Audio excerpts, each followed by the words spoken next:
السلام علیکم عزیز طالبات، میرا لیکچر نمبر 30 ہے جماعت ششم میں اسلامیات کے لیے۔ ہم نے امانت ٹاپک، امانت مین ایسی کوئی ذمہ داری جو ہمیں دی جائے اور اس ذمہ داری کو اسی صورت میں جس طرح اگلے بندے نے ہمیں دی تھی اسی طرح ادا کرنے کی ہم کوشش کریں تو یہ امانت ہوگی۔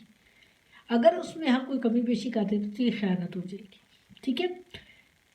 کوئی آپ کے پاس چیز رکھواتا ہے، میں مثال دے کر سمجھا رہی ہوں، کوئی چیز رکھواتا ہے قیمتی چیز، تو وہ قیمتی چیز اگر آپ بیچ دیتے ہیں یا ضائع کر دیتے ہیں یا اس میں کوئی کمی کر دیتے ہیں تو پھر آپ خیانت کر رہے ہیں۔ جس صورت میں سے رکھوائی تھی اسی صورت میں سے واپس کرتے ہیں تو پھر آپ امانت دار ہیں۔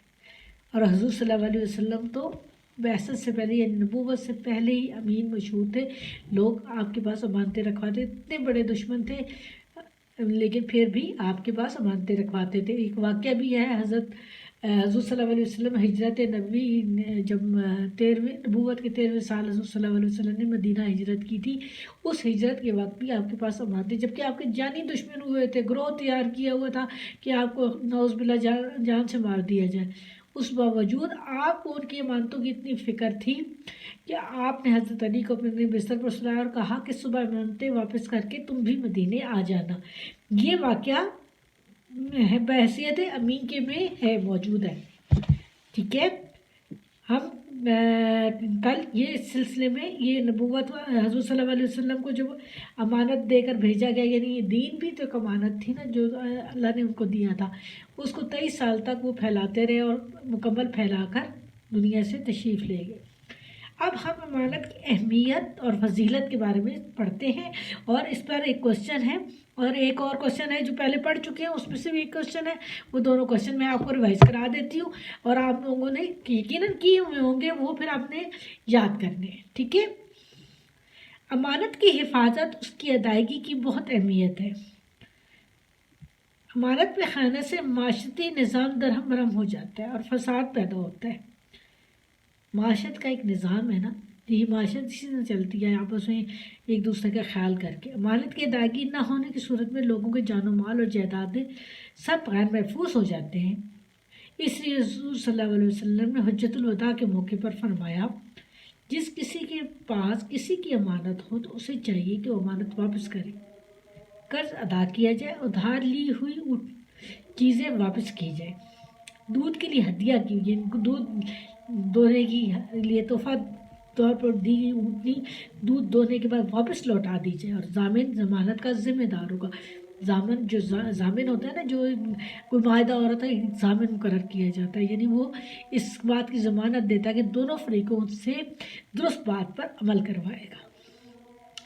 امانت کا خیال رکھنا ایمان کی علامت ہے۔ رسول صلی اللہ علیہ وسلم نے فرمایا، جس میں امانت داری نہیں اس کا کوئی ایمان نہیں۔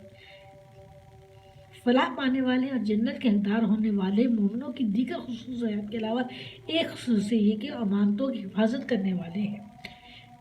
ترجمہ، اور جو امانتوں اور اقرار کو ملحوظ رکھتے ہیں، یعنی اس کے اوپر خیال رکھتے ہیں ان کو،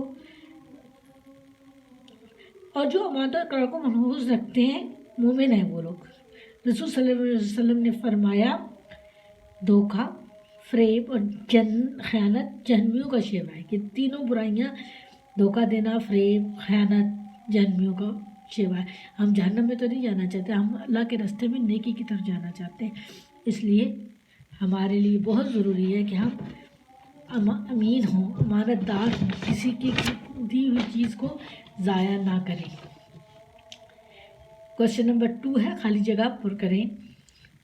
جس میں امانت نہیں اس کا کوئی ایمان نہیں۔ رسول صلی اللہ علیہ وسلم، دھوکہ، فریب، خیانت جہنمیوں کا شیوا ہے۔ یہ لکھی ہوئے 3 ان میں سے کریکٹ کے اوپر ٹک کا نشان لگا ہوا ہے۔ رسول صلی اللہ علیہ وسلم اعلان نبوت سے پہلے امین کے لقب سے مشہور تھے۔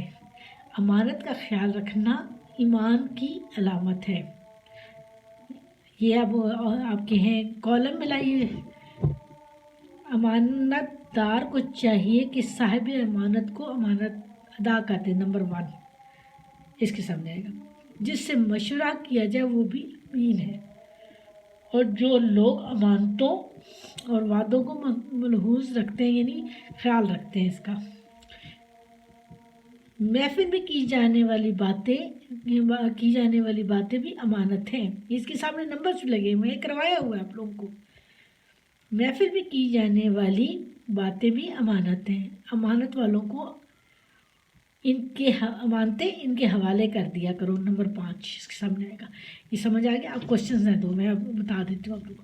کوشچن نمبر 3، امانت کی اہمیت، فضیلت و نیز اس کو نبھانے کے لیے کن باتوں کا خیال رکھنا ضروری ہے؟ دیکھیں آپ نے ہاتھ سے امانت کی حفاظت اور اس کی ادائیگی کی بہت اہمیت ہے. امانت میں خیانت سے معاشرتی نظام درہم برہم ہو جاتا ہے اور فساد پیدا ہوتا ہے. امانت کی ادائیگی نہ ہونے کی صورت میں لوگوں کی جان و مال اور جائیداد سب غیر محفوظ ہو جاتے ہیں. امانت نبھانے کے لیے منزل باتوں کا خیال رکھنا ضروری ہے. یہ جو حجۃ الوقاء کا پر فرمایا تھا نا حضور صلی اللہ علیہ وسلم، اس کو ہم نے اس طرح ٹرن کر لینا ہے کہ امانت امانت نبھانے کے لیے درذیل باتوں کا خیال رکھنا ضروری ہے. جس کسی کے پاس کسی کی امانت ہو، اسے چاہیے کہ وہ امانت واپس کرے. قرض ادا کیا جائے، ادھار لی ہوئی چیز واپس کی جائے، یعنی یہ امانت ہے نا. ادھار بھی آپ کے پاس امانت ہے کسی کی. دودھ کے لیے ہدیہ کی ہوئی اونٹنی، یعنی تحفتاً دی ہوئی اونٹنی کا دودھ دو لیں، اس کا اونٹنی دودھ دونے کے بعد واپس لوٹا دیجیے. اور ضامن جو ضمانت دے رہا ہے اس کا کام ہے کہ وہ اسی طریقے سے اس وعدے کو پابندی کے ساتھ پورا کروائے. امانت میں خیانت نہیں ہونی چاہیے. یہ یہاں تک آنسر ہے اہمیت والے کوشچن نمبر 3 کا. نمبر 4 ہے، نبی کریم کے دشمن آپ کے پاس اپنی قیمتی اشیاء بطور رکھوایا کرتے تھے. کیوں؟ یہ واقعہ ہے یہاں سے. رسول صلی اللہ علیہ وسلم سب سے زیادہ امانت کا حق ادا کرنے والے تھے. کفار مکہ آپ صلی اللہ علیہ وسلم سے دشمنی عداوت کے باوجود اپنی قیمتی چیزیں آپ کے پاس بطور امانت رکھوایا کرتے تھے. ہجرت مدینہ کے وقت آپ صلی اللہ علیہ وسلم کے پاس لوگوں کی کچھ امانتیں تھیں. یہ امانتیں ان مشرکین مکہ کی تھیں جو آپ کی جان کے دشمن تھے. دیکھیں یہ میں نے بات بتائی تھی نا. لیکن ہجرت مدینہ سے پہلے رسول صلی اللہ علیہ وسلم کو ان امانتوں کی ادائیگی کی اتنی فکر تھی کہ آپ نے حضرت علی رضی اللہ تعالیٰ عنہ کو فرمایا کہ لوگوں کی امانتیں ان کو لوٹا کر مدینے آ جائیں. یہی آنسر ہے اس کا سوال نمبر 4 کا. ایک چیپٹر کمپلیٹ ہو گیا. آپ نے یاد کرنا ہے. آپ لکھنا تو نہیں ہے نا، آپ لکھ چکے ہیں پہلے. اللہ حافظ.